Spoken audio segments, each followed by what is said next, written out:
Board of Education, November 18th, 2014 at 7 o'clock p.m. Kathy, would you please call the roll? Quigley. Here. Gaspar. Here. Interstado. Loss. Here. Here.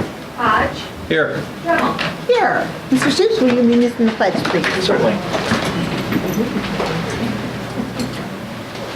I pledge allegiance to the flag of the United States of America and to the republic for which it stands, one nation, under God, indivisible, with liberty and justice for all.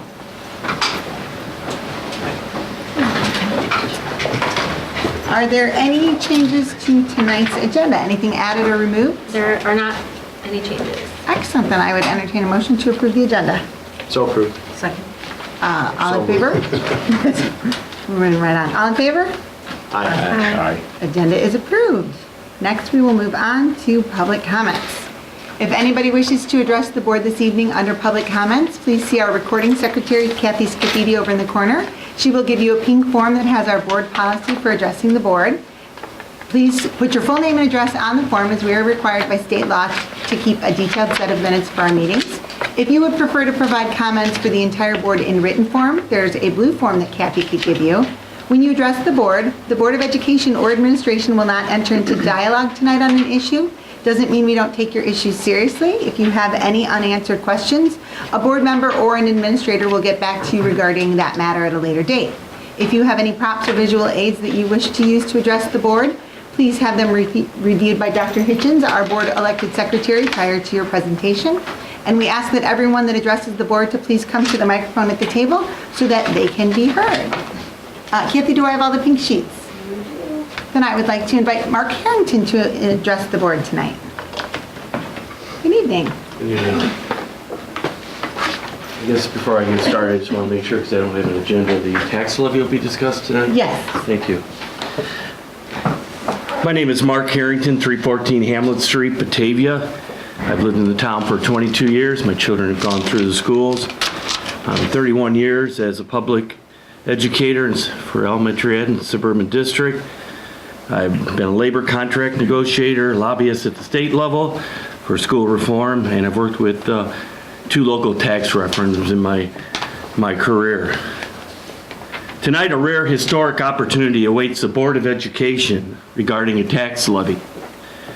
There are 3 options. Abate, if Geneva can do it, Batavia can do it. A zero levy, a reduced levy from the proposed levy. Consider the following. Just recently, a former board member bragged about the recent referendum. Well, if I was on the board, we'd have went ahead and done it without. We'd have went ahead and done the facilities.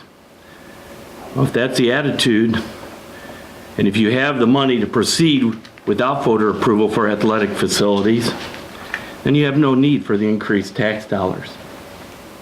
Because you are the largest employer in the city, the largest portion of our tax bill, you need to work with the city to attract and complete the build-out of 3 tax coffers called industrial areas: Kirk Road, Paramount Parkway, Redant Road, Wind Energy, and Route 25.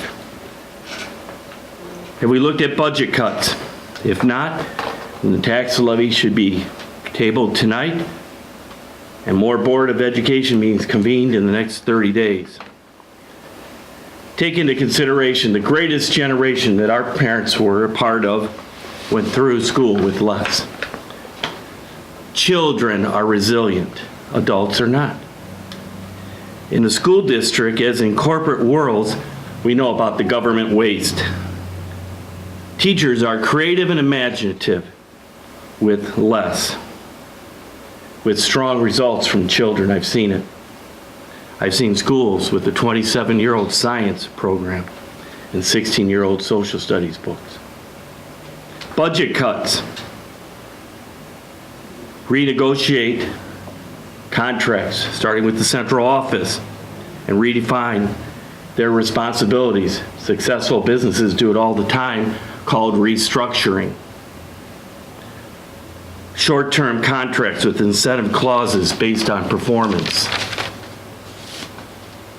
More tax dollars are on the horizon coming to the school district with the outlet mall expansion, future development of the Siemens furnace property. Ask again, as you were successful before, for the city to share of the many tax increment financing or TIF district monies back. You have that right. It's been 3 minutes. Consider the school district, the park district, the city of Batavia, the library district, all are going to come to reach into our pockets for a tax levy. What will the total tax levy cost be to us? I challenge the Kane County Chronicle to find that out. When does the tax madness stop? Oh, yeah, we have to guard. You'll hear, got to look for state pension reform and state aid cuts. Can you summarize for us? I'm getting to the end. Lobby, lobby, lobby the legislators. Those decisions are years away. The court battles to follow, constitutional challenges. Legislators will not place a burden at the local level because to do so is political suicide, and they know the dollar impact on us. Talking to a realtor, they're seeing good people leaving and selling their homes, and those homes are hard to sell when the specs show the tax bill. Businesses and industry avoid this area when they see the tax bill, just as they do statewide. There goes more tax dollars to Tennessee and Mexico. You'll be told, no tax levy, never get that money back, it's lost forever. True and not true. On November 4th, in a resounding boom, the voters spoke loud and clear in a landslide no vote. Respect and honor those voters and citizens. Vote no tonight. Get the respect and honor of the community back. There are other avenues to recoup, such as state grants, lobby efforts, real estate Sir, you're development, going way over. local the- referendums, lowest bid from school vendors, and budget You cuts. can turn in your comments. Do the right thing tonight. Thank you. I am appalled that we cut off a conversation from somebody who knows a little bit more. This is America. This is a democracy. Do we have anyone here from BESPA tonight? Then I'd like to invite Amy Biancheri, the BEA president, to the table. Hello. Good evening. I've got a couple of things tonight. First off, I do want to say that in Batavia, we have a long history of having a strong and successful school district. And you can see that every month when we celebrate kids' successes in academics and in sports and in the arts. And in order to maintain that strong school district, the BEA does support adopting the levy because that's how we maintain the wonderful resources and the good things that we can provide to our kids. So I did want to say that it will help keep class sizes down, it'll help keep the quality of education high, and especially with all the new initiatives that are being driven with course implementation and everything like that, we need resources in order to do that and do it with integrity. So that is my first thing. Also, I would like to thank the administration and Brad Newkirk in particular for working with us to develop a proposal for the calendar that serves student needs first and really works with the needs of the different groups in the community. So we're appreciative of that. And lastly, I just found this out today, so I wanted to share it with you guys. I've been invited to participate in the NEA Women's Leadership Training Conference in San Antonio, January 30th through February 1st, which is a very cool honor, so I hope to make Batavia proud there. And I was invited by the president of IEA today, so very excited, yeah. Very exciting. Yeah, that said, thank you very much for everything you guys are doing. Appreciate it. I'd like to move to our student ambassadors tonight. Hello. Hello, I'm Sam. In case someone wants to know who I am, or I don't know. Now, Jake, you have to stand too, so you have to stand there. And this is Jake. We're just going to talk about a couple of things that have been going on at the high school. We have a sophomore girl named Mina Cook, and she qualified for state in swimming. And then the boys and girls cross-country teams both went to state this year for the first time, like both of them. And the girls team took 11, which is really good. Fall sports are over and winter sports are beginning. And there was a play at the BFAC called Hello Dolly, and it was a huge success. Okay, so I'm going to finish off here with a few important dates coming up. They are in order. This Thursday, November 20th, is the Wrestling Open House. That's where varsity spots are determined and everybody competes to see who's going to be the best for that season. And it's our promotional meet. It's going to be nice to have some fans. Secondly, Thanksgiving break is next week, so we have those 3 days off and can enjoy our holiday. The math team is hosting its first meet December 3rd, and they're also looking for fans. So we wish you go that as well. Wrestling, math team. And last but not least, we do have a date locked down for our focus groups now. It's December 4th, and that'll be over the new technology, Chromebooks, and also the institution for logout. Awesome. The institution for logout. Great. Thanks, Sam. Thanks, Jake. Good work. Now I'd like to invite, I'm not sure who's here from Hooverwood, but we're going to have an update on the Hooverwood PTO.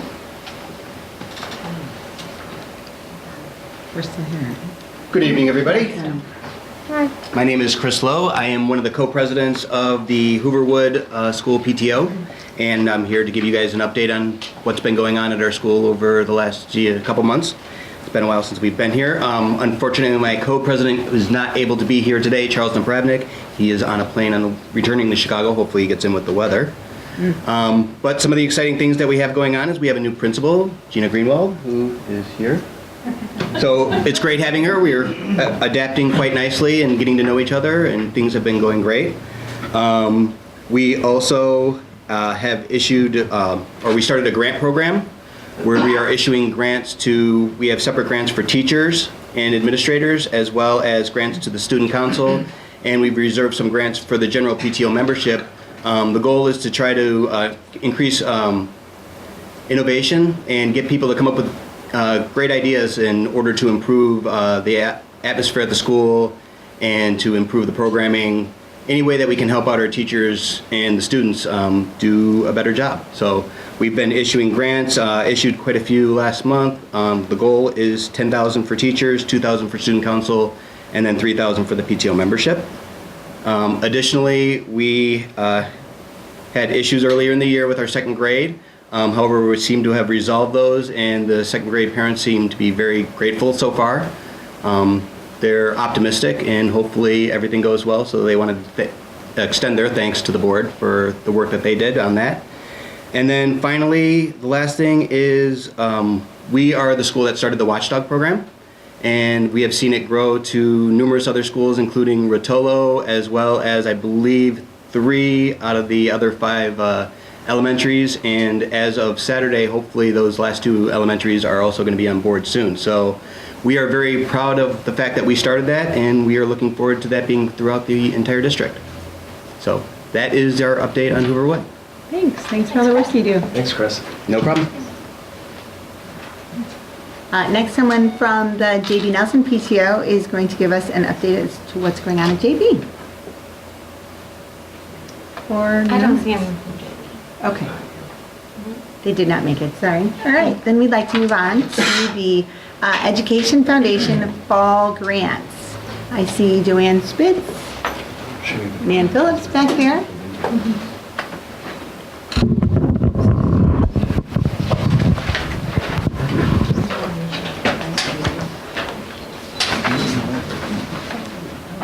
Hi, we're happy to be here. This is one of our 2 happiest nights of the year when we can come and give away money. We work hard all year to make the money, and when we get to give it away, it is all worthwhile, and we're very happy about that. So, with that being said, we've got a good representation of the teachers that are here that have been awarded grants. This fall, we had 5 proposals, and we're happy to say that they were all wonderful, and we're granting all of them. The total amount was just over $2,800, and with our interest from our endowment fund, we have $37,000 to grant this year. So the remaining 28 or the remaining $34,000 will be given away in the spring grants. So we encourage everyone to start thinking about those grants now because those are unlimited in funds. The grants that we're giving away tonight are limited to $700 or less. So in the spring, we'll be anxious to find out what we can come up with. First of all, we'd like to congratulate Anne Marie Barnes, who is here from Louise White School. Anne Marie submitted a grant called the Louise White School Book Bike. I love it. Anne Marie is going to actually create a mini bookmobile. And by encouraging traffic into the neighborhood on her bicycle, she's going to deliver books and encourage involvement with the whole neighborhood and to encourage reading, which we know is our primary focus. So we have granted, she asked for $417 and we didn't think that was enough. So we upped her allocation to $525. So congratulations. And then Tiffin found a wonderful donor to give books. So she's getting 2 boxes of books this week. Yeah. Your certificate as well. The next grant that we are issuing is to Tom O'Reilly from Rotolo, and he submitted a grant called Greenhouse Garden. Come on up, Tom. Tom's garden is going to make use of the greenhouse. One of those. The greenhouse facility at Rotolo, and it's going to encourage teamwork and working together as well as ending up with some great produce and plants and seeds and flowers. And they will also be working together with the greenhouse that was started last year at the high school. So we saw this as a great collaboration effort. So, and Tom also only asked for $412.91, and we wanted to make sure he had plenty of money for seeds, so we gave him $500.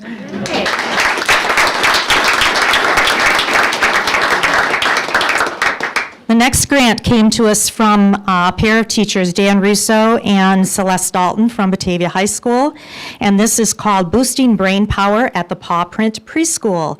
So this grant is going to provide for the purchase of picture books that will be used collaboratively with the students that work with Celeste in the preschool. They'll be housed in the library and in the regular circulation as well. So as a former librarian, I think that using picture books at all levels is extremely important. So this is a very good grant, as they all are.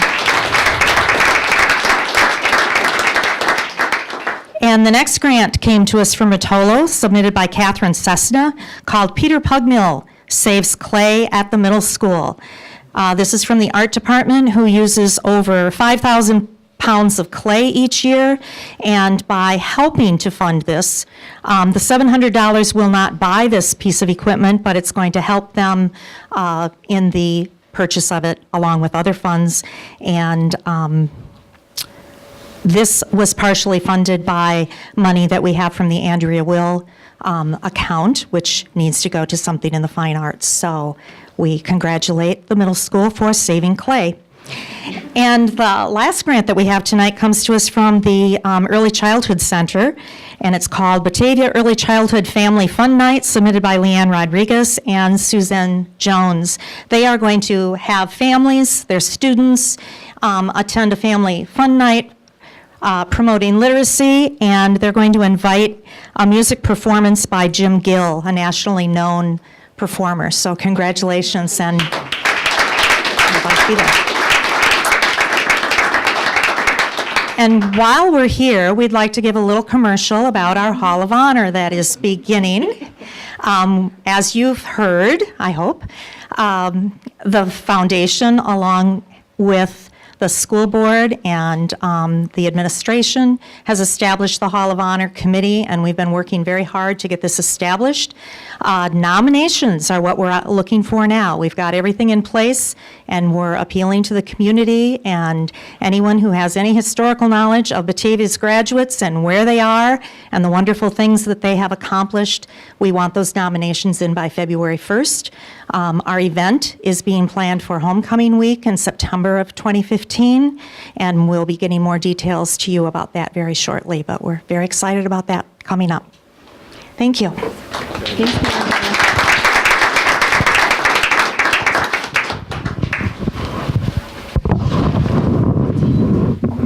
Item 5 on our agenda tonight is our consent agenda. Our consent agenda is a method of streamlining our meetings by taking one vote on a number of routine personnel and business items. Each of the items is detailed in the agenda and has been appropriately posted in the board packet. Are there any items on the consent agenda for removal or for clarification? No? Then Mr. Pierce, would you please present us with the consent agenda? Yes. 5.1 through 5.4 is the approval of the meeting minutes from October and November, earlier this month. 5.5 is the approval of the personnel report. 5.6 is the approval of payroll and the bill listing. 5.7 is the approval of the treasurer's reports. 5.8 is the approval of donations. You just heard the Batavia Foundation for Educational Excellence mini grants. And in addition to those donations, we had Robert Sampson gave a donation of $1,000 to Batavia High School for the purchases of some basketball equipment for the basketball program. 5.9 is the destruction of closed session recordings. 5.10 is the approval for the International Club overnight field trip. 5.11 is the approval to file the 10-year health and life safety report. And then finally, we have the 5.12, which is the approval of this agenda. Thank you, Mr. Pierce. Does anyone have any questions or clarification needed on the consent agenda? I have a couple. On the personnel one, just for a clarification, really, Steve, is on some of the retirees, it's dated, or it's stated that the retirement ends in May of a year, and later on we're going to be talking about the school calendar, and possibly it could go into June. So I just want to make sure there's no issue with that. I know TRS has guidelines and things, because I know it when I went through it, so could you just explain, Sure, make sure absolutely. nothing, I don't want somebody to stop right at the end of May, and there's 2 more days or something. No, we're really approving for the end of the school year. Our current calendar has that in May. Even last year, we had it in May, and then with all of our polar vortex days, we moved it. I think we ended up in June, and our teachers who were retiring still work through June. We do alter for our TRS report that we give every July to TRS for our retirees. We do note the last day that they actually worked. So I understand your question, but we do have that covered, and there really isn't any concern there. Okay. The other 2 questions go to the health and safety. So I don't know if Chris or is Pat here. Pat is here. Pat's over there. We'll see what the question is and. It's just, I understand it's the report, it's not the money part, so I've got that figured out. But there's a couple things, there was a line in here that said the ROE will then review and either forward the approved report to the Illinois State Board of Education, ISB, or reject for revisions. Does that happen often for any kind of changes or revisions if the architect came up and said you have to change this or that and so on, so we get delayed or anything? There's really nothing that I know of that wouldn't be covered in there. They typically trust the architect who have performed and actually reviewed all the pieces that need to be covered in there. So, because they're citing very specifically the code references, so I don't know of that happening often. Okay, and the second part, is there, and I don't see it anywhere, but I'm just curious, and I think I know, I talked a little bit with Chris, but there's no follow-up when anything gets done really until later on about if it was actually done correctly, right? There's not a, like, so if you change out all the lighting or something, they don't come back and check everything just to make sure it was done properly.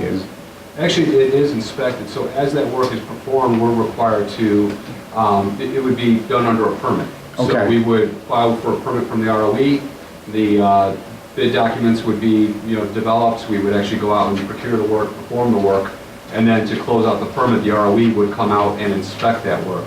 And that also would be then filed with the state, so they would know that the work was performed correctly. Okay, thank you. Just to piggyback on that, I had more of a comment than a question. It's more of a clarification, but I think you kind of hit on a little bit. The dollar values in here are just the architect's assessment of what needs to be done, the work that needs to be done, and that's the important thing. Them finding the code changes or whatever they evaluate work need to be done. The dollar value, some of that stuff I looked at, and it's pretty routine stuff that probably be taken care of in-house, so that's why I kind of wanted to make the comment, don't get too freaked out about the dollar value, because that can change dramatically. I mean, That's absolutely correct. It's an estimate of what the value of that work might be. Yeah. And there's also a line that's in there, embedded within the report, that talks about who will perform the work. And we actually worked with the architect to identify areas where we thought we could perform the work in-house, which should save money. yeah.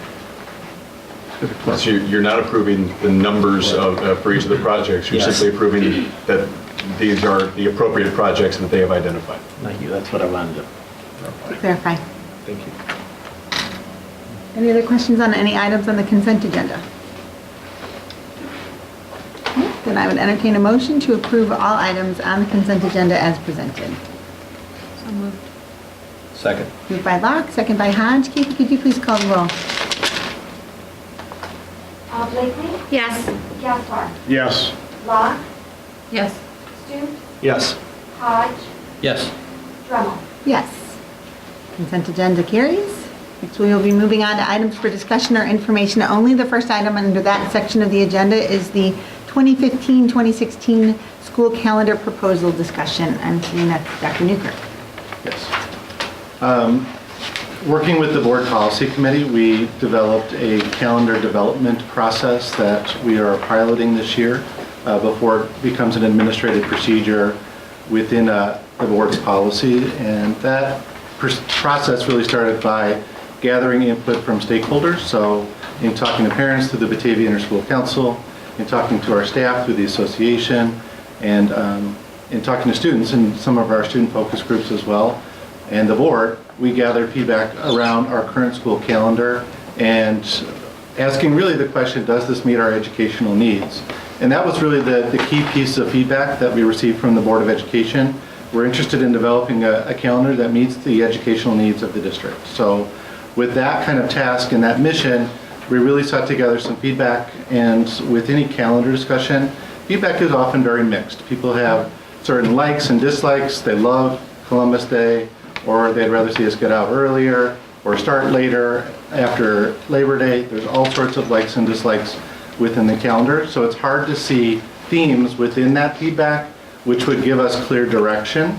There was one group that we did hear consistent themes from, and that was our teachers through the work with the association. So Amy met with lots of people in focus groups and in listening posts, and one theme that came through was the calendar was really an impediment for some learning opportunities for our students. So we worked in a small work group to really see what could we do to meet some of those challenges, and that is what you'll see in the proposed calendar. And there are a couple of key changes that I want to talk about, and then talk about the reasons why.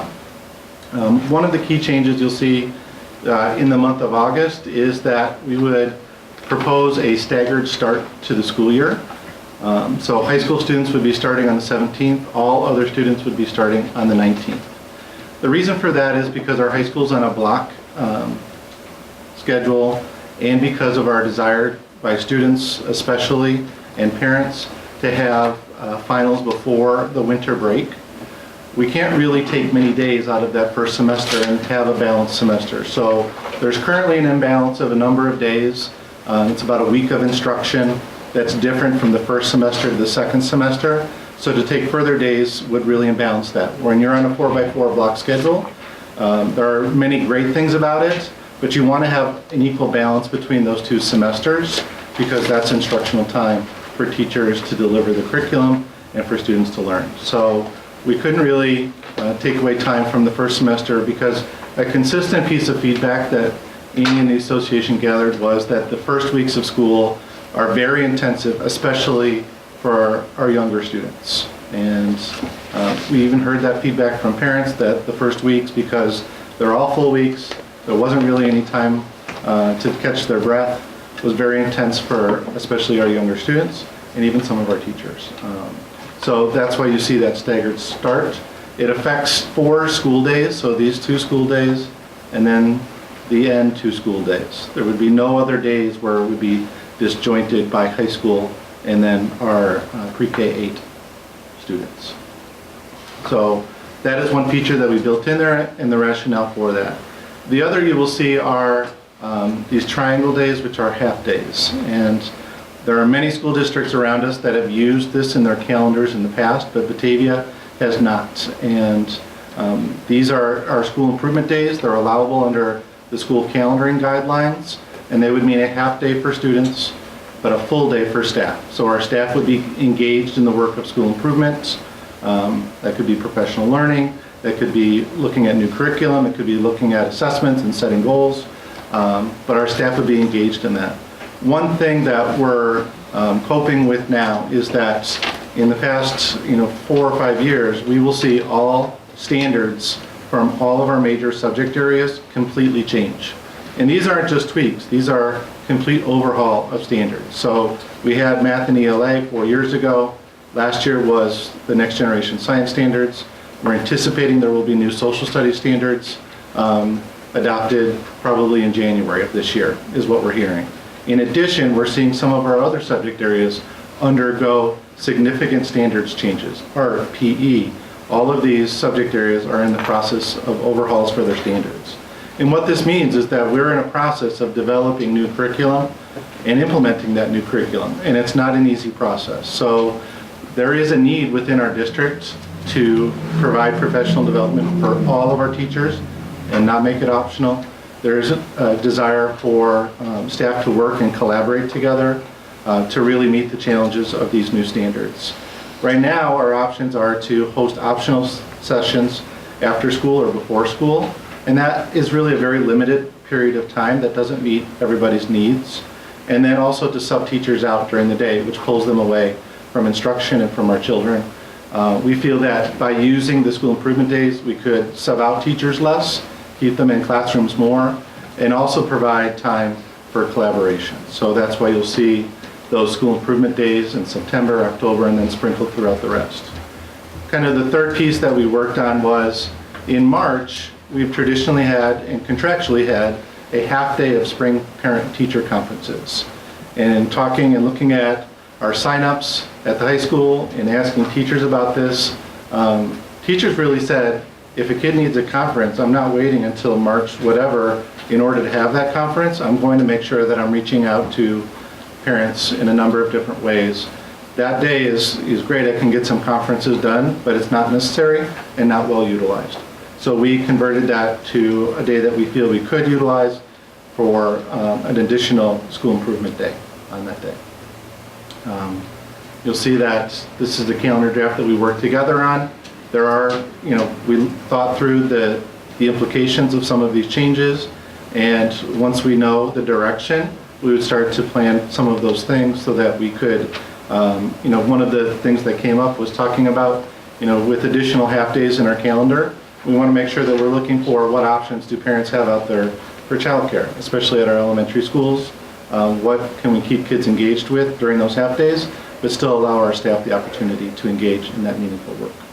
So those are 3 of the changes that we worked together on for this proposal. I like the idea that you're thinking outside the box with this staggered start. That's interesting. The first thing jumped up is how is that reflected in or looked on as our attendance days? Because don't we look at total attendance, or the state looks at total attendance? So how does that work out? I mean, since it starts early in one, I mean, would we just take? Total attendance days would still be the same for all grade levels. The one area that we're interested to see how it affects is general state aid is based on your best 3 months of average daily attendance. So were August to be a high month for us, obviously we would have 2 days where we only have our high school students in attendance. So would that lower our overall average? Generally, August hasn't been used for us. The month of September, October, and then November or January seems to be our next largest in terms of our the daily attendance rate for us. But that's one avenue that we've talked about. We don't know if August would ever be one of our highest months or not. I didn't know if that was a total every day you had to look at every day. You do need to count up the total number of days of attendance for each grade level, but it's not. This would be perfectly allowable under the attendance law. Greg's right, there's not many districts. There's only one that I know of. It's Elmhurst 205 that uses a staggered start for their high school and for their other schools. So this is not a common occurrence, but it was one of the only possibilities to really accomplish the goals of the calendar, both for our high school students and then for our elementary students. And this keeps in place the issue that's come up on the high school level of getting those finals done before the Christmas holiday, which was, or the winter break, or whatever you want to call it, because they didn't like that week after. That therefore, there's kind of a clean break in the semesters, I guess you could say. Yeah, we really saw strong feedback from our students, especially that they really appreciated finishing those classes before winter break. Be interesting now to get the parental feedback on how that, with those that are probably across both those demographics, and see how they're going to handle that. But and Dr. Hitchens, do you want to talk about that? Because generally parents, even with elementary students, like that option. Even though it kind of causes some difficulties with the calendar, they really like that for their kids when they get to that level. Right, so when we talked about this calendar at BIC, they did at the Batavia Interschool Council, that elementary parents might not like that piece of the calendar that they're starting, so they were starting early, but they said, but we heard it's really good for high school, so don't get rid of it, because we want our high school kids to be able to take advantage of finals before winter break when they get to high school. I think they'll adapt. Be interesting. So this is not an action item tonight, it was a discussion item, so there is some time for you to give your feedback to Dr. Newkirk about it, ask any questions, or, as we go back and revisit this next year, how will we know if this was effective, how will we know if it worked? So those things, if you have ideas about that, make sure you contact him before we put it up for a vote in December. The only thing I want to bring up, and it was discussed, I brought it up at policy, but I know some of you weren't there, is that Brad and Amy, the group, decided to try to keep the half days and the either work day or so on the same, on a weekend type, so you're not breaking. And the only couple that I just wanted to double check on was there was a half a day in April, and there was an institute day in May, and they're kind of opposite. So if it wouldn't, how the teachers might benefit, and maybe there's data work or something, but move one of them one way or the other so it's consistent throughout and not breaking up a lot of weeks and trying to keep weeks full more than anything else. And then the other one was the Thanksgiving one, is just maybe moving those day and a half down to the Thanksgiving time so you have more full weeks. So I just wanted to share that with the board. That was what I brought up at policy meeting, and Brad took note of that and so on. So. Yeah, Amy and I did follow up about that. We do feel that parent-teacher conferences is maybe another area for continuous improvement and to continue this dialogue. The April half day and the May Institute Day, a lot of that was driven by standardized testing. So we have our MAP test, and then we have the PARC assessment. So we were trying to avoid those windows, so we weren't cutting down the number of days that we have to conduct those assessments. So it does break the pattern of making long weekends that families could take advantage of. I see the November one, but if if you were to move that, would that affect conferences? Because people would more likely take a vacation? And we've discussed that in the Instead of past. That's been staying like a together. long-standing kind of what if, although some districts do that, is that if we move those into that Thanksgiving week, would we cut down on our parent participation because people would go away for the week for conferences. So that has been something that we've toyed with. Yeah, but a lot of it, if I remember right, and it's a number of years ago when my daughter was in the grade school, was that it was all flex hours more or less that they met. So that's almost like a time, you see, it's breaking it up. So that's just an added part. They're already doing it either the week before or so on. I'm just saying not breaking up another week. You're breaking up 2 weeks in November. Yeah. You know, as a former teacher, I like consistency of having full weeks instead of breaking things up. It's also better for the kids, I thought. You know, but that's my opinion. So I was just putting it out there, that's all. Well, that brings also, what is it, Dale? The 12th and 13th you're talking about? Yes. In 2016, I think it bumps into November 11th is like on a Friday, so then that might come into play with Veterans Day and that, so again, I guess it'd have to be revisited and talked about, but if you were going to stay with that consistent weekend, time of the month, that's a floater that keeps moving around. And I think that the couple of things walking away from this and that we probably need to keep in mind is, first of all, how great it was that it was such a collaborative effort. I was really excited about that. I know a lot of people looked at the calendar at first and went, oh, that's really weird, and I'm not sure I like it, but I'm really happy that it was all about what we can do to support our students, and then second, what we can do to support our teachers as we're making all of these changes.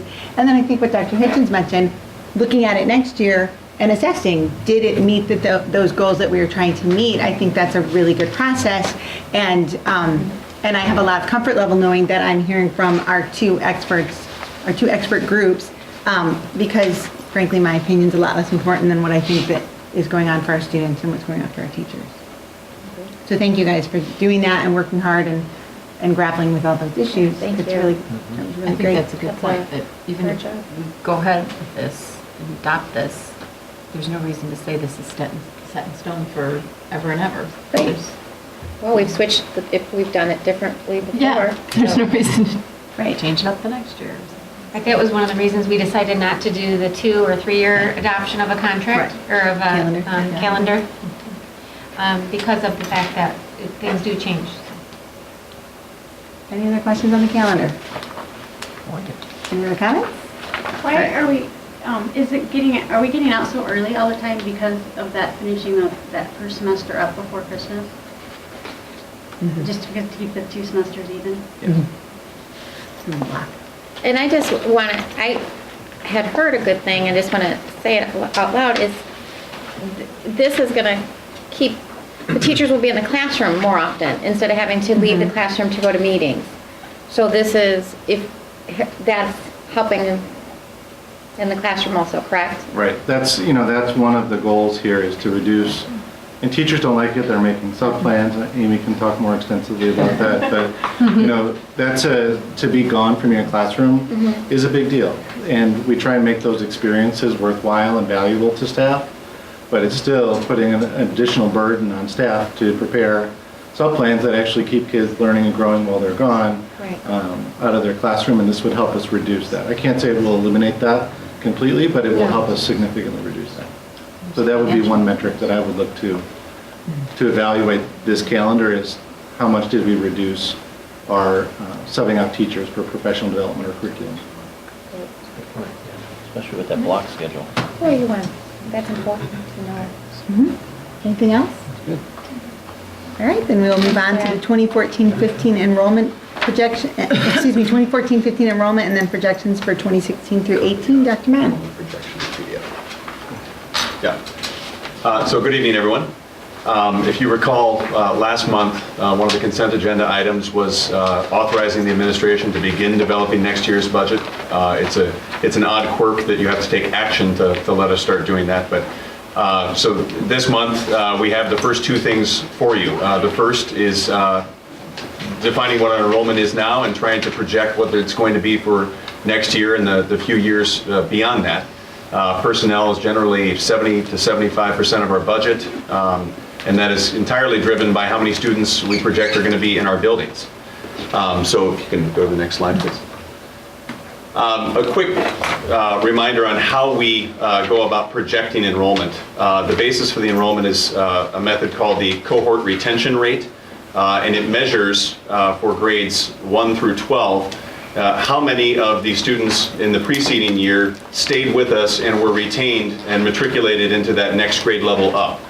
For instance, how many of this year's freshmen do we expect to become sophomores with us next year? Will that enrollment go up or down? We calculate a rate for each grade level, and then we average that rate with what we've seen over the previous 3 to 4 years to try to sort of mitigate any anomalies that may occur. And we have chosen the 4-year rate, so we have averaged the past 4 retention rates in the projections we have for you tonight. The last bullet point is perhaps the most impactful for us, though. For years now, the most difficult enrollment for us to project has been our kindergarten enrollment. We have seen the birth rate in the zip codes that make up our district consistently decline over the past years in terms of the year in which these kids would make it into our kindergarten class. And this year's class is the smallest we've had. It's 354 students. A few years back, we were up to 483. So if that stays consistent, we will continue to see our elementary figures drop. The other document that's in board docs gets into the detail behind all of this. I wasn't going to flash every single number up on the screen. I'm going to try to stay big picture in this and then discuss any implications for staffing. So if we can go forward. Here's a big picture view of elementary projections overall. This year's 5th grade class is 523 students. Next year, we project that the kindergarten will still decline slightly down to 349, but that's a difference of almost 170 students. So we do predict that next year's elementary enrollment will be quite a bit lower. However, as you can see in the other document, and you'll see on the upcoming slide, that decline in enrollment is not in any one spot. There is no one building that's seen 60 kids drop out of their kindergarten class. It is throughout the entire district. We've speculated, is that because families that moved in and their children have gone into the primary grades have not moved on into another slightly larger home, and you don't have the younger families moving back in? We don't know. We can speculate. But we have consistently seen kindergarten drop, and so there's nothing in the numbers that would allow us to raise that kindergarten projection right now. If you can go to the next slide. If you look at it across all of the buildings, you'll see there's no one pocket. So we don't believe that we will be able to truly reduce a lot of staff next year. Maybe over 2 years, there may be some staff reductions where some efficiencies could occur. But there's no single area where this is happening.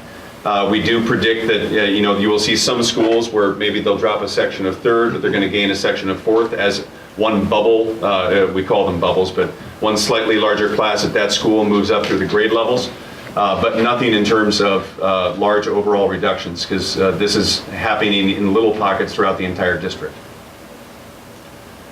Middle school we do predict that next year they'll probably have about 50 more students. That's because this year's 5th grade class of 523 students become 6th graders next year. The 8th grade class is in the high 4s, so obviously we'll be replacing with a much higher class. So we do predict that we will have to make some adjustments here. But then as those smaller elementary grade levels matriculate into Rotolo, they should start to taper down, and that will probably be consistent for many more years unless we see an influx from new housing developments or the like. Batavia High School kind of has a lightning bolt effect here, but we do, this year they're at about 1995. We do believe that they're going to stay above 1950 for the foreseeable future. Even in the following year after this, you would see that that 5th grade class of 523 students would become freshmen in the year after this graph, so they will probably have another spike there. So the overall effect here we try to put this graph in to show that we do have fairly stable enrollments across the district. The slope is going down. So we will need to monitor this, long term. And if these elementary grade levels can stay in the 350 range, now there's normally a bump in first grade as some private kindergarten students come back into our system.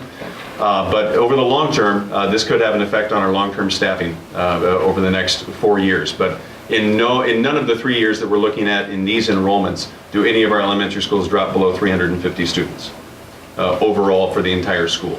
So there's still a critical mass at every one of our 6 attendance centers. So I'd be happy to answer questions. Like I said, there's a detailed spreadsheet that gets into the specific grade levels at every single building that we could put up if you have specific questions. Otherwise, it's there for your information. But this is the first step in our expense budgeting for next year, because now we'll work with the building principals to determine our recommended staffing levels for next year that we bring to you in early 2015 as we start to prepare the personnel and salary and benefits budget for next year. At what population does it start to become not feasible to keep the building open? There's no magic number for that. Each of our elementary schools could probably hold anywhere from 450 to 500 students. At Finance Committee, we discussed the number 350, which is why I mentioned it here. That in terms of still having a good critical mass, you have enough sections at each of the centers, and your class sizes have not gotten so small that you're being inefficient at some point. Small class sizes are terrific for the culture and the individualized learning, but it does create efficiencies of scale as well. But there was nothing in these projections that would indicate any change to our attendance centers in these years.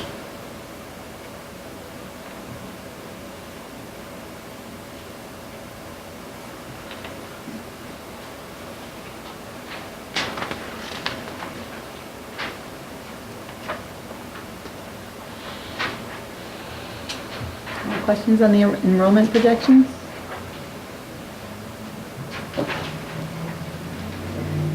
Should be noted, these do not include our early childhood students.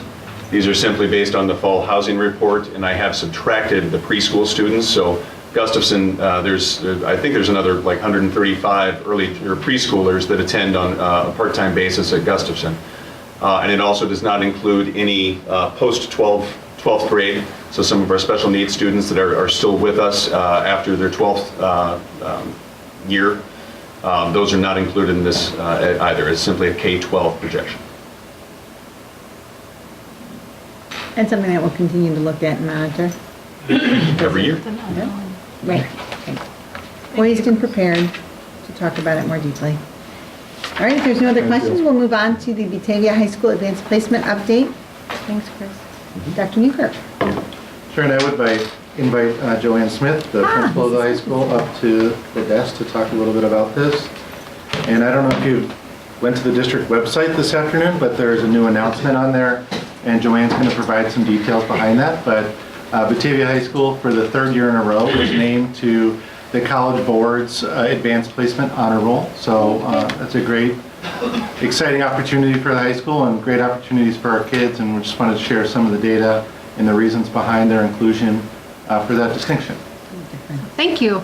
So I wanted to give you a little bit of history, but the AP Honor Roll is based on a couple of factors. The number of students who are not only taking those exams, but also their success on those exams. So kind of two things going on, but I wanted to give you a little bit of a history lesson because I think it was very interesting to look at. So in 2008, 2009, Batavia High School had 4 AP courses on the books. And so if you kind of fast forward to today, we're at 15. So it was a huge jump over the last few years, and that was intentionally planned out to sort of slowly add more and more courses and give our students more of that rigorous college level experience. And so we did try to bring on courses in all subject areas, not overload one area or another, but also courses that students would enroll in, would be popular, but can also translate into college success. So it's sort of trying to keep everything balanced. So if you take a look there, there's all the courses.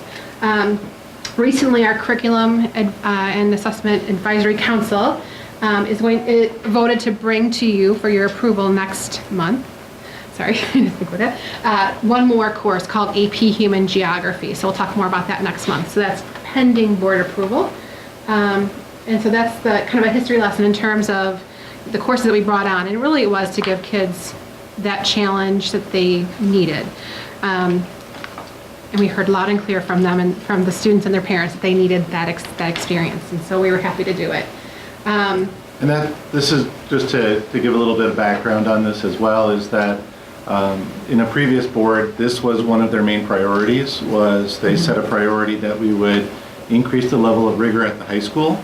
And this was one of the strategies that the board agreed on for doing that. And then Lisa was the principal at the time. We went through the process of identifying what those courses were, how they would fit into our schedule, and really increasing the opportunities for the students for these types of courses. So not only did we want to give students the opportunity to access these courses, but we wanted them to be successful in them as well. So if you take a look at, did a 5-year trend in this chart, and it gives the total number of AP students, which you can see grew from 71 in 2010 all the way to 252, and that includes students, that's counting each student one time. And then the number of exams is how many students actually took the exam. We do not require them to take the AP exams. Other school districts do require that, but we find that we want the students to have the opportunity to choose to take it or not take it. Most universities do offer college credit for those exams if a student scores a 3 or higher. So that's kind of our benchmark in looking at success, a student scoring 3 or higher. And if you take a look at the percent of students scoring 3 or higher, while we increase the number of students by over 200%, we also increase the number of students getting 3 or higher, which is really exciting. It really speaks to not only the hard work of the students, their parents, but also our teachers that are really engaging in professional development. It's not an easy course to teach, an AP course, and Amy is in our audience, she teaches AP. It requires some training and professional development and keeping up to date because those courses do change rather frequently. So it speaks to both the students' hard work and the teachers' hard work and really getting the students prepared to score well on those tests. They're not easy. They are not easy at all. So one thing just to point out that I'm especially proud of is that total AP students line. And this is not a factor in the AP honor roll distinction, but what we know from looking at our students' performance and from research is that even if kids are not scoring the 3 and maybe they don't get an A in that AP course, the value comes from taking the most rigorous coursework possible. This is an opportunity for students to take the most rigorous coursework possible. So this is a great opportunity for students, even if they don't score the score that they want on the test. Them being in the class and being in that environment is really the benefit to their learning. So increasing by 255% the number of students who are taking at least one AP class is, to me, a point of distinction for the high school, not recognized by factor in the honor roll, but something that I think the high school should be very proud of. How do you determine the particular class that you're going to add? Is it brought because does the teacher come forth and say, hey, I'd really like to take an AP class, or yes, well, they're not here, but to talk to the students, have them poll what's the interest here? Do you look at it and go, okay, well, we maybe need to enhance this area? I mean, what are all, there's probably a number of factors. I think all of those things that you just said. Okay. I can point to a couple of things. I taught math, and I actually taught math in 2008, 2009. In Calculus 1 was our kind of our capstone course, and with block scheduling, we were able for students to take many more math classes. So there was a need to offer another calculus class, for example. But other areas, such as the social studies courses, those really translated really well to college courses. So for example, U.S. history, every college student has to take U.S. history. So there's lots of factors. One is student requests. So physics, for example, is one that was added last year. Physics is a very popular course at the high school level, so that was another opportunity to capture student interest. So I think just about everything, and probably more reasons than you said, but student interest, the need, the alignment to college, parent requests, kind of all of the above. Also money saver. I got a 4 on the U.S. AP history class way back in 1987. It was 6 credit hours at Illinois State. It is. Those 6 credit hours ended up, when I went to summer school a couple times, I ended up graduating a semester early, which was like $6,000 that my parents saved in tuition. It's about $100 for an AP test versus X I mean, number that led of. me to like a whole semester, that 6 hours led to like just a couple summer school classes, led to a whole semester of no room and board and an early graduation, which translated into thousands of dollars for my parents. Exactly. And to enhance that, we also have other curriculum that allows us to, we work with Wabanzi through, correct? Right. And Mid Valley, I think, through that are at college level. So there's a lot of opportunities to really enhance their preparation for college and actually take advantage of a little bit of what Melanie said. To get, One good example of that is it's called dual credit, and students that go to Fox Valley Career Center for fire science earn Wabanzi Community College credit at the same time, and often walk out of there with a whole semester or more of Wabanzi credits based on things they've taken at the high school and then taking the fire science courses through Fox Valley. So there's a lot of opportunities for students to get that college experience, and that's not always traditional. If you've been to the Fox Valley Career Center, they're burning things down and learning how to fight those fires. So it's not always the traditional way. In one class that is really sort of not traditional is the studio art class. That's a portfolio that they submit at the end. It's not a paper and pencil test. That's a really neat addition. And music theory is another performance course that is interesting. There seems to be a nice variety. Yeah. Not just your math and science. Well, is there any lean towards offering anything like in accounting or business or economics as well in the future? So there are some AP courses in economics and statistics and things like that. I think we'll have to look and see, as we're doing curriculum and curricular review over the next several years, forever, we'll take a look at those courses and see how they fit in terms of our needs and what students are requesting, certainly. Are there micro and macro have come up several times? Yes. Are there any foreign language AP courses? At this point, we do not offer those. Many of our students do take those exams, though, because of the ability to take 5 semesters of Spanish and French at the high school. They actually take the course. Or sorry, the test.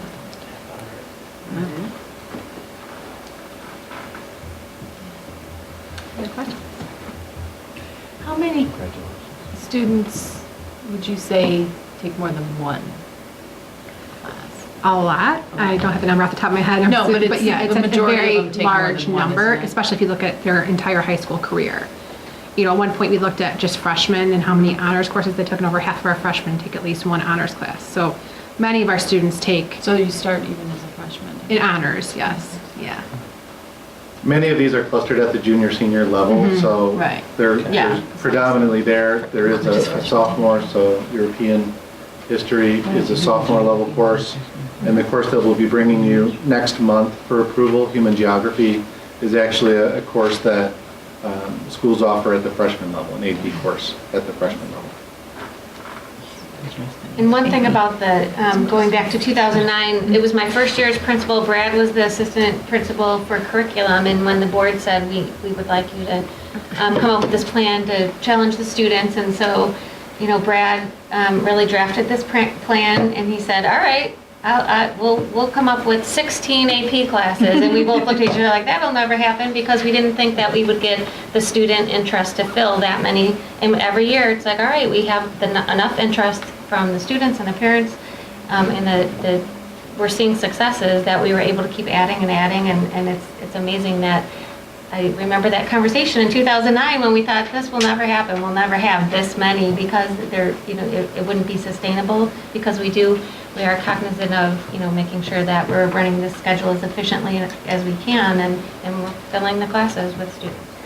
And is the staff, do you have any problems staffing them classes? Or No. does staff impact the Yeah, I mean, certainly there's a commitment to professional development that maybe is above and beyond, but no, I think that they all really, really, really like their AP classes, and they're fun to teach. Yes. I know they're a lot of work. Oh, yeah, they're a ton of work. Yeah. Is there any, the only number, and I would think it'd be very small, would be, is there any failure rate or dropout, or drop the class because maybe they took too many AP classes and they bit off more they could chew because they're doing something else? Very, very small. It's very small? Very small. Okay. So it's all got to have prerequisites on to get in and all that? Okay. I mean, we don't have an exclusionary policy because we do want to encourage, if a student has a passion or interest in any one subject area, we want them to be able to challenge themselves. The process that the high school has drafted, there's a process. So we don't want to set kids up for failure, but we also don't want to exclude kids as well from those opportunities. And I think that students often rise to the occasion when they're in that rigorous class, and I think that's a great benefit to their academics. I agree. And I think when students take multiple, the counselors work very hard to balance their schedules so it's not 4 AP classes in one semester. It's not always possible, but they try and balance those semesters out. With the block schedule, that is one of the advantages where if you wanted to take 4 AP courses, you are not taking them at the same time like in a traditional schedule. We try to balance it where they're taking 2 in each semester, so at any given time, they have 2 AP courses. Is there like a wait list, or are these full? Do they fill up? Certainly, they're not all full, but they are very efficient. Well-attended. And they are well attended, yes. So there might be some that maybe aren't completely full, but in terms, like I know, for example, last year physics, we did have to have a wait list for that course. Because that's what I thought. Yeah, so just it really depends on the course, but, you know, we kind of use the There's a same. demand for them. Absolutely, yes. What do we have? That's one area I think the high school is doing an incredibly good job of all of that, balancing things, giving kids opportunity. I've seen it firsthand, and I've talked to other parents, and I think we can be really proud of the work that we're doing there, because these kids are amazing at what they can do and what they're taking on. Congratulations. That's Please awesome. pass it on to your son. I will, thank you. Thank you. Thanks, Joanne. Thank you. Thank you, Joanne. Next, we'll move on to our action items. Dr. Hitchens first will be bringing us our policy committee report. All right, our first action item under this part of the agenda is the policy committee report. We met last Wednesday, and the policy committee is bringing one policy that they are asking for you to adopt this evening, and it's a policy that is designed to keep our students safe. It was in response to some changes in legislation, and you could see the full text of it. It's the policy 7240. The policy committee is recommending that you approve the changes that were outlined in the press document that we received, including a previously excluded section. So that is what the policy committee is recommending. And if you do approve this policy, then we would take some time to develop some procedures to go along with the policy. The other 2 policies that you see on the report are first reading. So one of them is public comment. We value the feedback from the public, and there are different ways for people to contact the board. Emails, we accept written documents of any length. There is you guys have a policy about how long we accept public comment at a meeting, but other than that, we do have different ways that we don't extend we don't have restrictions on how long an email could be, so we do encourage people to contact the board in a variety of ways. So that is a first reading. The second document that you see there for a first reading is the community use of school facilities, and you could see a few changes there. One of them is about the community use of facilities. They're not really designed as banquet facilities, so making sure that even though that is in the procedure, it wasn't in the policy. And then the second piece is the part about using district equipment, so a change to that so that it really outlines who can use district equipment, not the facilities, but equipment. So those are first readings for those 2. I'll be happy to answer any questions that you have right now, or you could contact us with your comments about either of those 2 for first reading. Either of your policy reps, who are Sue and John, would be happy to answer any questions. Is the use of equipment designated for being transported off school property to be used at other locations, or is that just for public use by request on school grounds?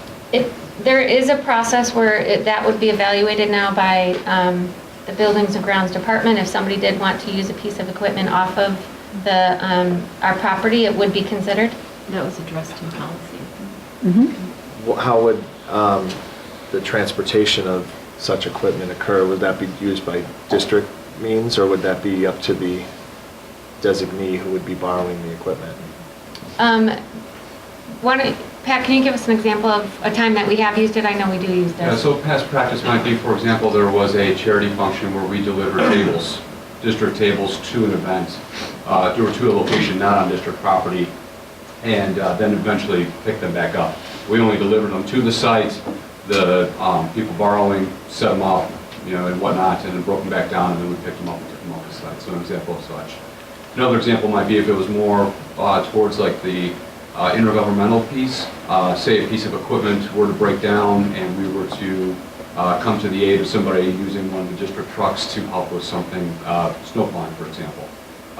They may come pick up that vehicle from our maintenance facility, take it to their site to use, and then bring it back. So a couple of examples of how that might play out.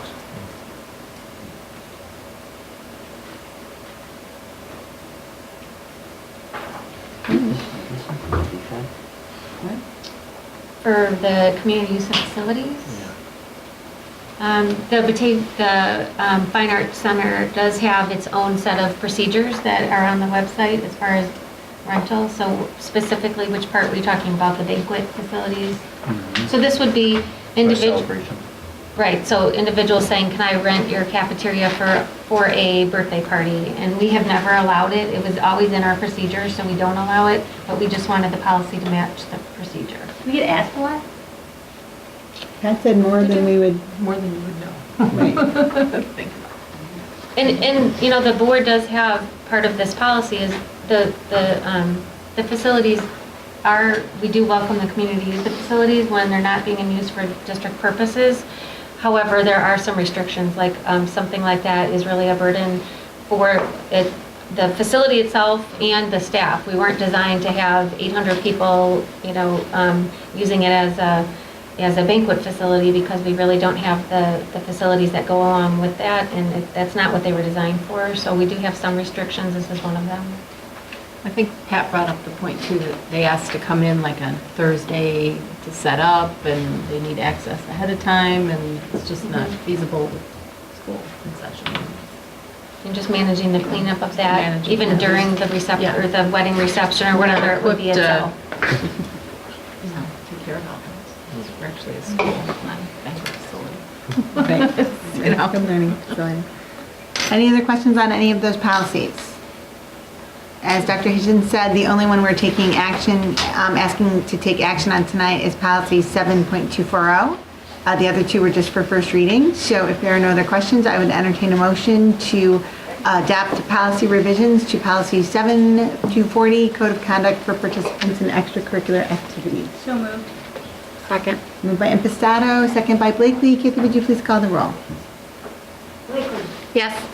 Gaspar. Yes. Impastato. Yes. Lot. Yes.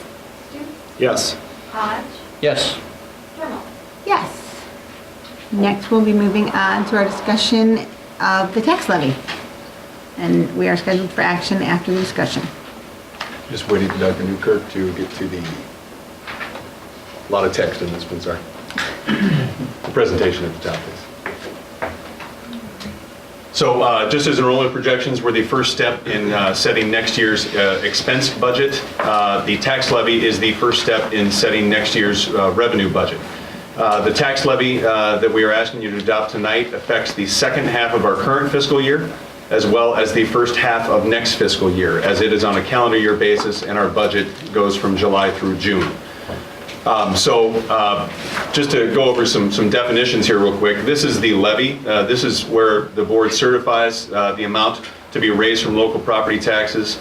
Generally, districts will inflate the levy simply because we don't have final assessment numbers.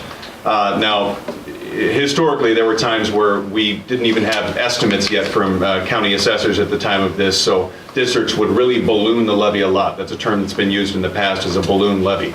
Now the counties are much more efficient. We do get estimated EAVs that come out in late September or October, and so we no longer have the need to ask for a great deal more than we actually expect to receive, because we've got a pretty decent idea of what the assessments will end up being. So after the board adopts the levy, we send it to the county clerk, and they will apply the property tax extension limitation law, which is also known as the tax cap.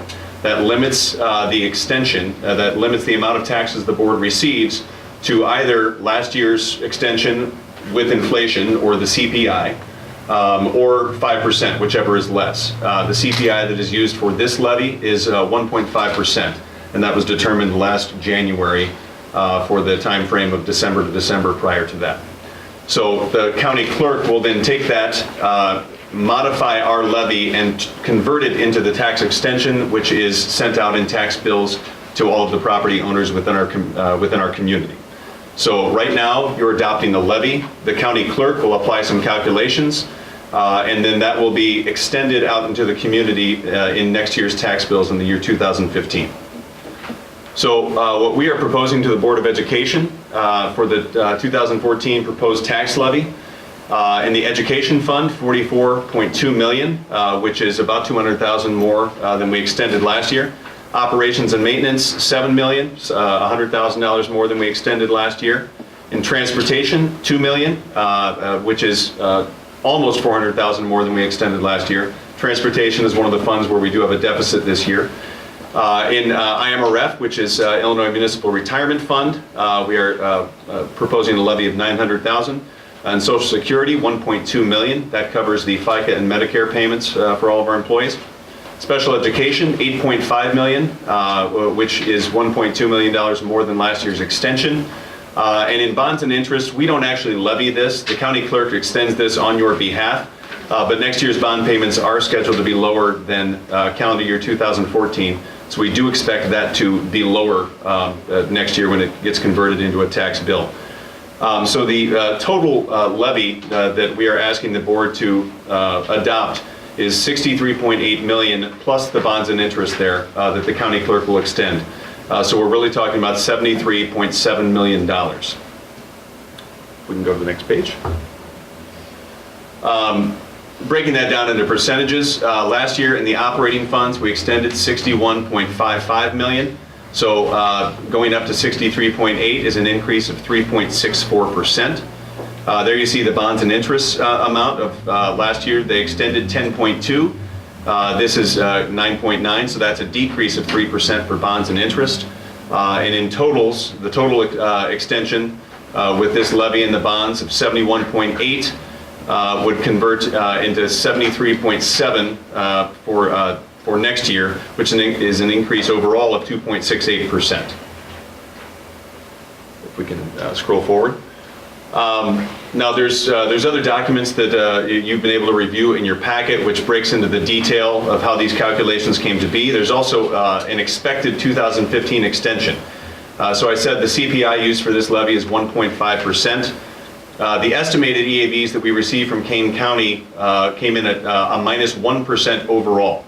However, our 3-year average of what happens between the estimated EAVs and the time tax appeals make their way through the system is our 3-year average is it's dropped another 1.27%. So in our projections for what people can expect, we're using an existing EAV drop of 2.27%. We are also bringing new construction down from the $5.5 million that the county gave us in an estimated EAV down to $5 million. So if these projections were to hold true, the average homeowner in BPS 101 could see an increase of $38, which is an increase of 0.78% over the 2014 tax bills.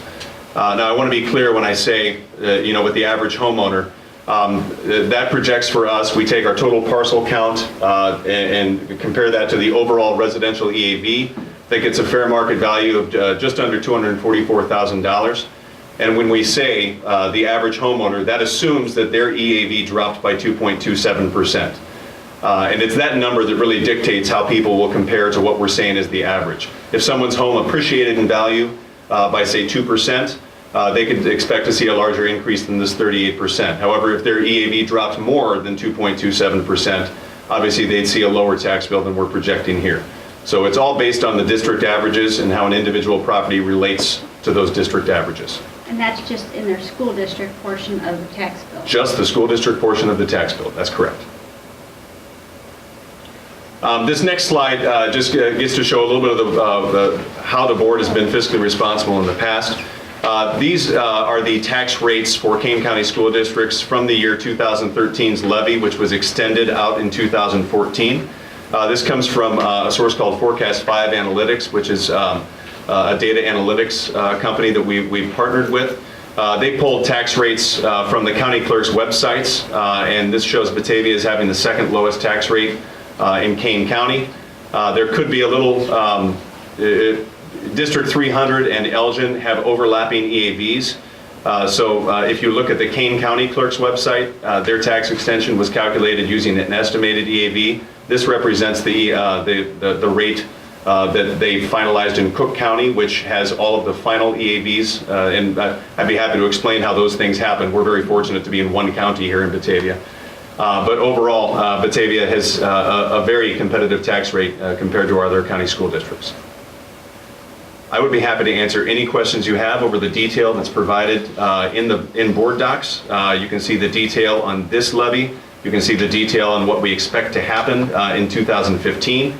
There is a spreadsheet that talks about how we analyze into the different tax bills and how we come up with that $38 figure.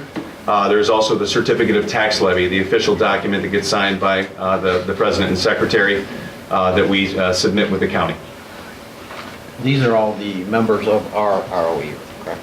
Correct. There are other districts that have pieces of property within Kane County, but these are the districts that are under the jurisdiction of the Kane County Regional Office of Education.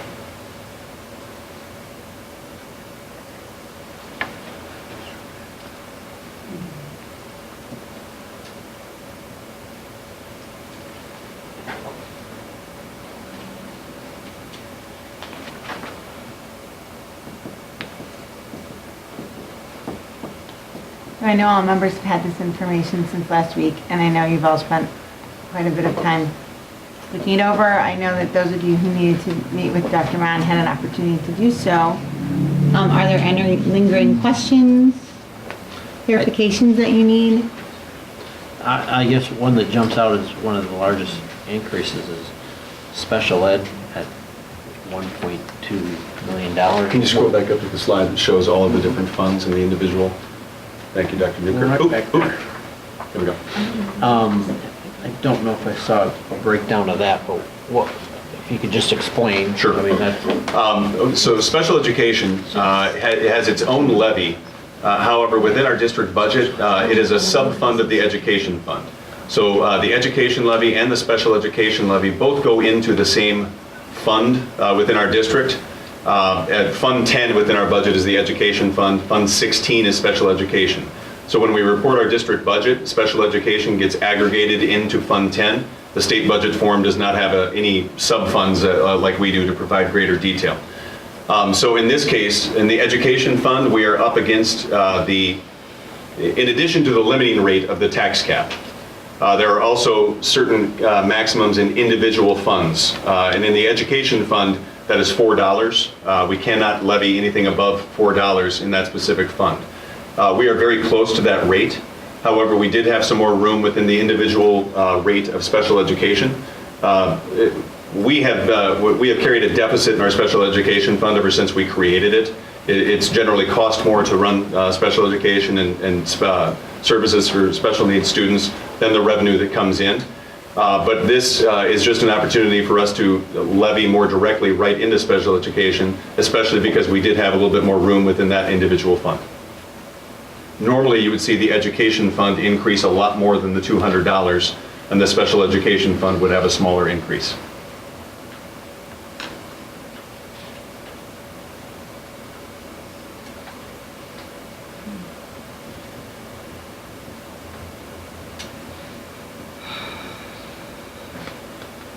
Any other questions? No questions. Comment. Comment? But I'll wait if all the questions are done. Well, no one seems to have questions. That way I can maybe still make up my mind. Sure.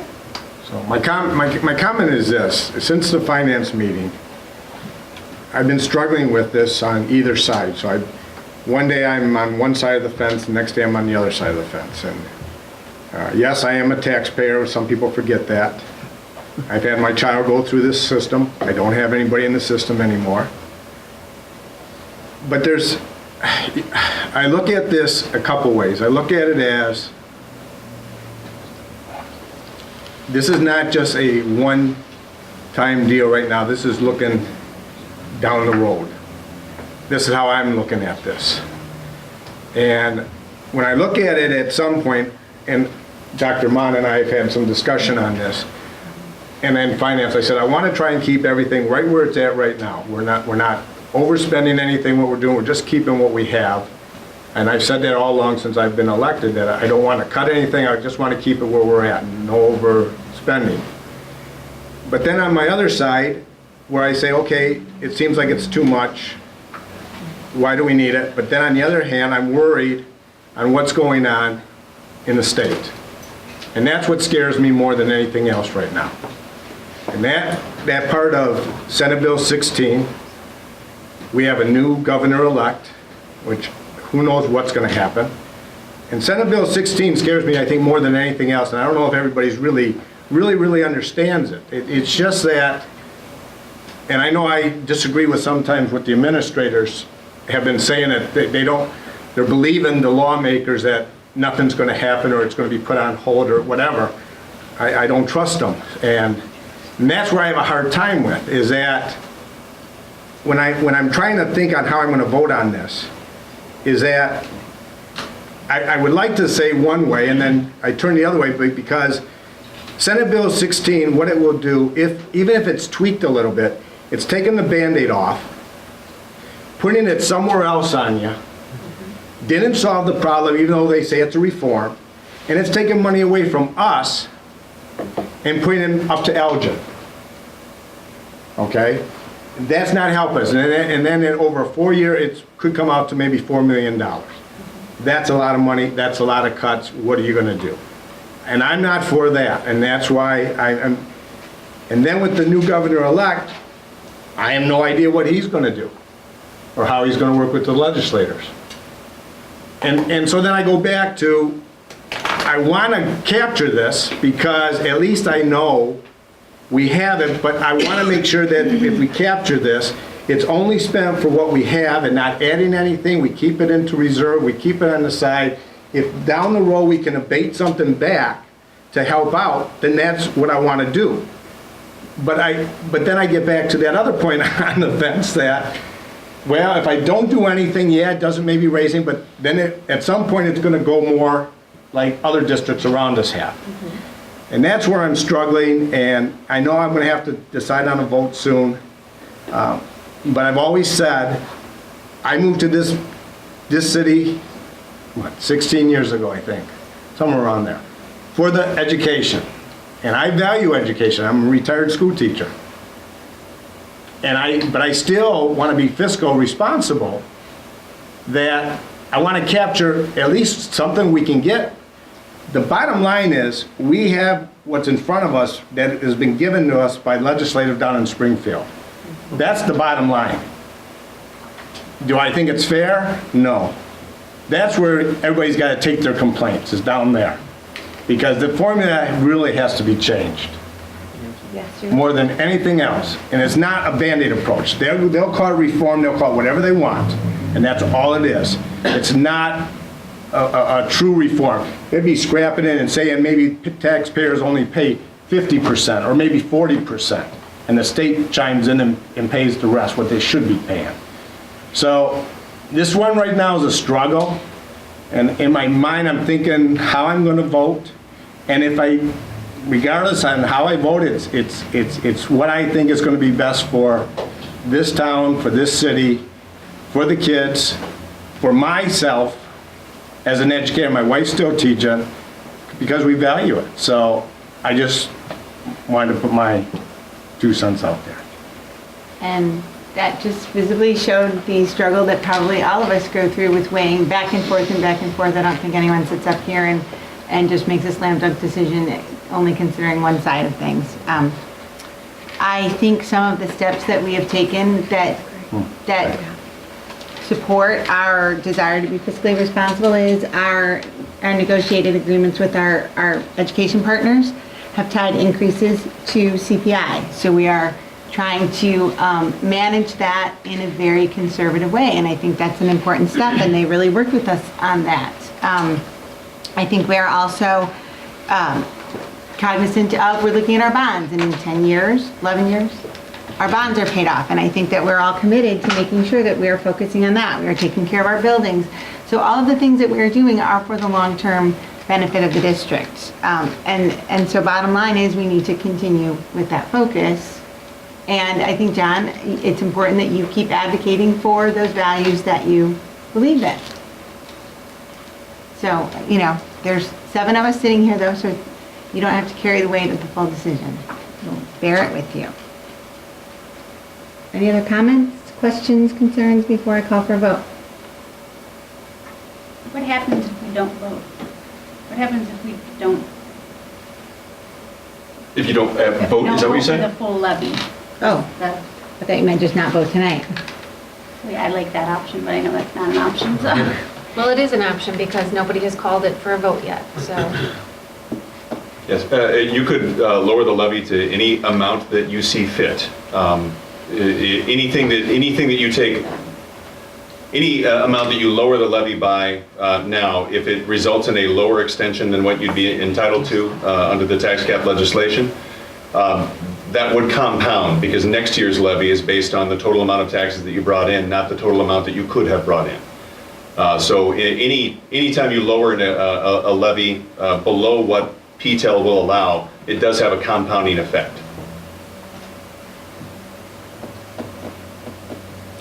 Yet with the budget process not finalized and our budget being half of a year, there are ways in which we can look at things and still evaluate.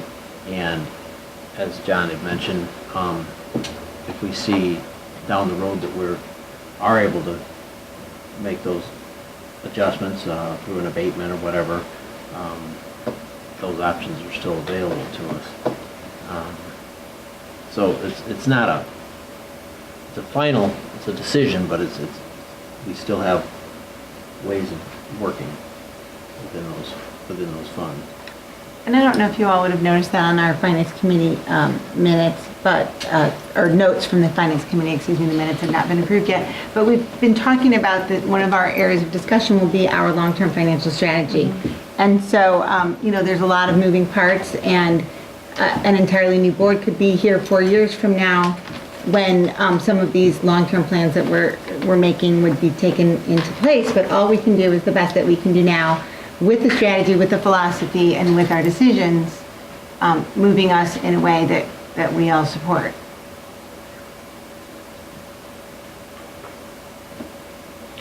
Believe me, John, I agree with everything you said, and I waver on this constantly. But the bottom line is, Discussions. This is something we've all discussed. I mean, It's a difficult decision. every one of us have had very long conversations about this. but unfortunately, this is our only source of revenue. We can't go sell more widgets, or we can't create a new line of product or anything like that. We're not a business, We're are not we, a John? business, yes. Bake sale. Yeah, bake sale, like some people To believe. clarify, it's our primary source of revenue, not our Primary only source. source of Yes, revenue. primary It makes source. up, Thank in you this very year's much. budget, it's 80.55% of your operating Thank you, revenues. I meant to And say what does that. Senate Bill 16 take away from us in the first year, $1 million? If it were to pass in the form In the that form was that it is presented, it was a total of $3.97 million, and it said it would be phased in over 4 years. Again, we've heard from every legislator that we work with that it will not be called in its current form. I even read further reports of that today, that the spring session is likely when any type of school funding reform may come up for any type of action. And that's the part that scares me, to no end. And any part, any tweaking of that. Because I don't see it being in a favor for us. That's the bottom line. Anything they tweak is going to be against us. Well, that's unfortunately all the mandates that have been struck down. You know, I It's $1 mean, million, a drop of a hat. And then we're. We could also send the pension back here. Sure. It's just then the we'd way- be repairing our buildings a lot more. It's just a thoroughly. state limit. But we still have $500,000 of repairs we have to do. Right. We balance all those things. All right, you have no choice. Class sizes would creep up again. Nobody wants that.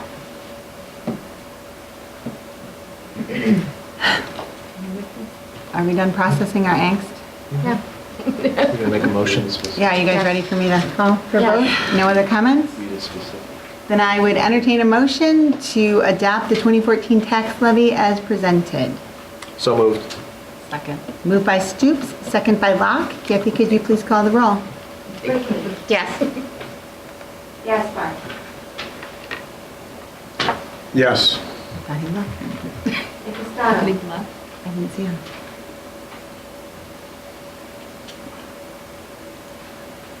Yes. Locke. Yes. Stoops. Yes.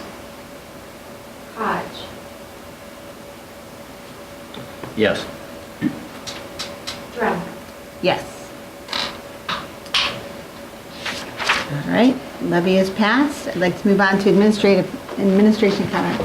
Sure, I have a couple of comments tonight. The first is April board vacancies. There are 3 seats available for, on the Board of, in the Board of Education in April. If you are interested in applying for one of those vacancies or running for one of those seats, a couple things. First of all of that is now done through the Kane County elections.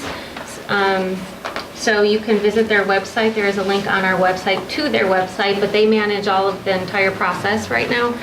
It used to be managed through the district, and this is the first time that it's not. So you would go there to get the information, get the petitions, and get your questions answered. But I do know that the board members, I know Kathy has offered to meet with people who want to know how to navigate the process of applying, and so I'm sure any of these board members would be happy to walk you through that, what it looks like, and to make sure that you understand the process of getting on the ballot for the election. And we'd be happy to answer questions about what it's like to be on the board. If That's anyone's true. interested in that. That's true. You should know what you're getting into. And you should know that the pay is $0. These are all volunteers. And it's not always appreciated. Yeah. Yes. The second thing, I did want to congratulate Amy on her NEA Leadership Summit. That's a very Really nice awesome. honor. Nice job. And the third thing I wanted to talk briefly about, this past week, we were at the mayor's annual breakfast through the Chamber of Commerce. And we were really struck, those of us that were there, by the ending of his speech. And at the end of his speech, he talked about how the housing market is turning around in Batavia, and everyone that contacts the mayor's office or the city says that they're moving to Batavia because of the reputation of the school district. And so I think that, the community has high expectations for their schools, and that's why we hear people like John saying, I moved here because, and I'm sure there's similar stories of other board members as well, that's why people come to Batavia, because of the schools. And I think that we see that with the successes of the AP program. I think one thing that wasn't in Joanne's presentation was that there are only 26 school districts in Illinois that are on the honor roll this year, and we've done it for 3 years in a row. Each year it's about 20 districts, and we're for the 3rd year in a row on that honor roll. And that's not just the high school staff, that's pre-K 12, all the teachers getting the students ready to be able to accept those challenges and be in those classes. We see the successes in the Hall of Honor. I know that we've been getting nominations of graduates and the great things that they've gone on to do. It's really exciting. We do have quite a few nominations now, and every time I get one, I'm like, I can't believe, I'm so proud of that graduate, what they've been able to accomplish. So we're excited about that.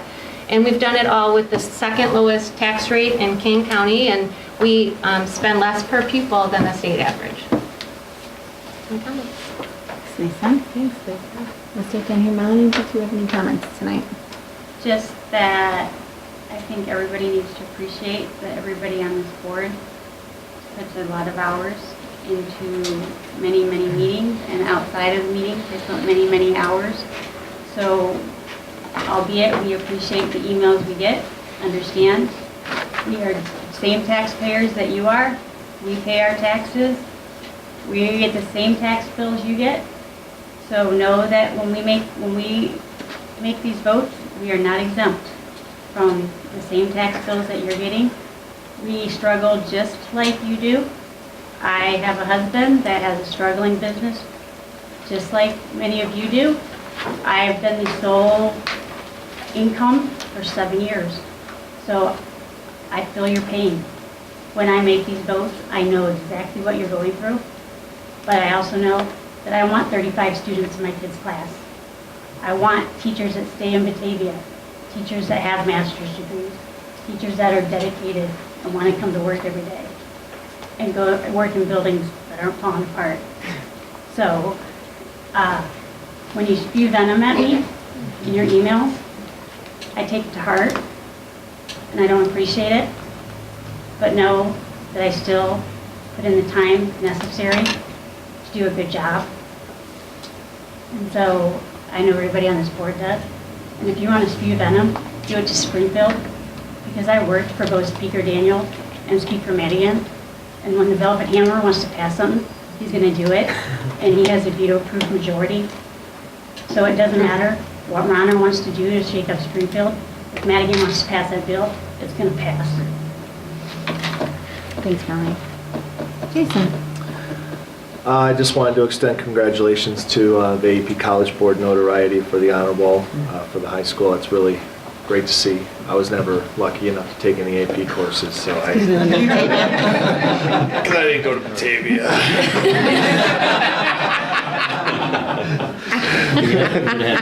I wanted to extend congratulations, and it's great to see the BFE issuing the fall grants. It's always great seeing those funds come back to our teachers and how they work so hard for our students and just are so creative. It's so cool. I can't wait for the spring to see these big grants come through too and just see the wonderful things it's going to do. And lastly, I wanted to extend my congratulations to the Batavia football team. They did great getting to state this year. It was a tough loss to a great team, but they got a great group of young men there, and they do wonderful things on the field and off. So go Bulldogs. Thanks, Jason. I also would like to extend my congratulations to the high school for the AP classes. As I was telling Kathy, I did get to take AP classes. However, back in the old days, they weren't quite structured the way they are now. I did not get college credit for them. They were just a hard class to take. just an extra class that was harder. I don't know. So, anyways, it was quite different then. So, congratulations. I think it's an excellent program, and I'm glad so many students are taking advantage of it. About the levy, I struggled deeply with it. And this may sound counterintuitive, but I actually believe it was the fiscally responsible thing to do. Like John, I am also worried about Senate Bill 16, and I would just hate to leave ourselves in a position where we need the money, we're not sure what's going on. I just think it's what we needed to do. And like Lisa said, Melanie said, everyone I talked to, myself included, I think Kathy, you probably did this too. Why did you move to Batavia? Because of the schools. Because of the schools. Everyone you talk to says, we moved to Batavia for the schools. You get what you pay for. So you need to appreciate what you have. And I'm going to do it. Thanks, Sue. Greg? I hope I'm not stealing a little bit of your thunder there, John, but I wanted to thank Louis White School for last Tuesday, November 11th. I was invited to attend, as I've been able to do for the last couple, 3 years, their ceremony, which is very moving. I really appreciate all the work that is done to put that program together, and all the relatives and the veterans that show up. The kids get their grandpas and uncles and whatever, and it's a really, really moving experience. And as many of you know, it probably hit a little different part of my heart this year, so. Okay.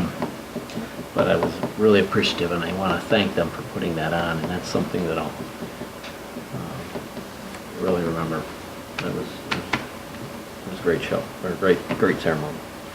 And other than that, I mean, my sentiments about the levy are similar to what John said. I mean, I have lived here a good portion of my life and struggle with that, and know many of the people that, you know, work and have worked to build this school district up to what it is, and I would hate to see it take any type of downward turn in any way, shape, or form, and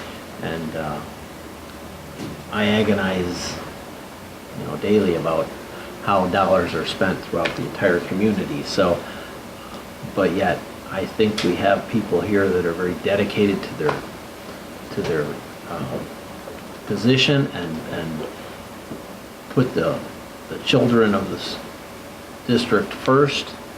And as one individual said, they are resilient. They will make it. They will, as we even showed how they grow into AP classes and all that. And we have to continue to provide those opportunities for those kids to grow and become the best students they possibly can. And I think holds true in our mission statement. So always learning, always growing. So keep up the great work, and I commend you as a board on what you do in every day, and the decisions you have to make, and the staff, the work that you do, and the tough decisions you have to make, and if we all keep the kids as the in the forefront as the important element of the whole thing, I think it makes those decisions a little easier when we don't put our head on our pillow at night. So, thank you all. Thanks, Greg. Tina? I don't have anything. All right, John? Just a few. Just thank everyone that emails us and writes to us, speaks to us, emails or in person. You know, we're always, at least, you know, I can speak for myself, but I know I speak for them, is that they listen and they take it to heart. Everybody has their opinion on it. Again, thank you everyone here at RJAC for getting all the information to us in a timely fashion and answering a lot of my questions in the last week or so. Thanks for the hard work. I wanted to thank everyone that went out to the voting booth and voted. And again, to follow up with Greg, I wanted to thank Dr. Scomer and the Louise White staff for a very moving Veterans Day ceremony. I know many schools did something, and I'm sorry I wasn't able to attend those, but remembering the veterans that are still with us and those that have gone before us is something we should never forget. And thank you to all who served. The play at BFAC, Hello Dolly, was very wonderful. Congratulations to Amy and all the recipients of the awards today, and have a nice Thanksgiving break, everyone. Thanks, John. I just want to take a very quick second to talk about something that not everyone gets to see in action, but I've had the privilege of sitting on a couple of committees and seeing the way that we do our work in the district, working on the Curriculum Advisory Committee and working just in the district in the capacity that I do. I've had this great opportunity to see that the way the administration is working with our education partners, and there are a lot of pressures on our teachers, and we know it, and it's not something that we're talking a lot about right here because we're so heavily matched in finances. But I'm excited at the way that they're working together. I'm excited at the way the administration is supporting our teachers, and I just see that there's a really good momentum that I feel like we have going, and I'm really encourage us to continue it because I think that is one of the things that makes us a very special district. So thank you all for the work that you're doing. And if we have nothing else, I would entertain a motion to adjourn. So moved. Second. Moved by Gasper, second by Blakely. All in favor? Aye. We are adjourned. Thank you.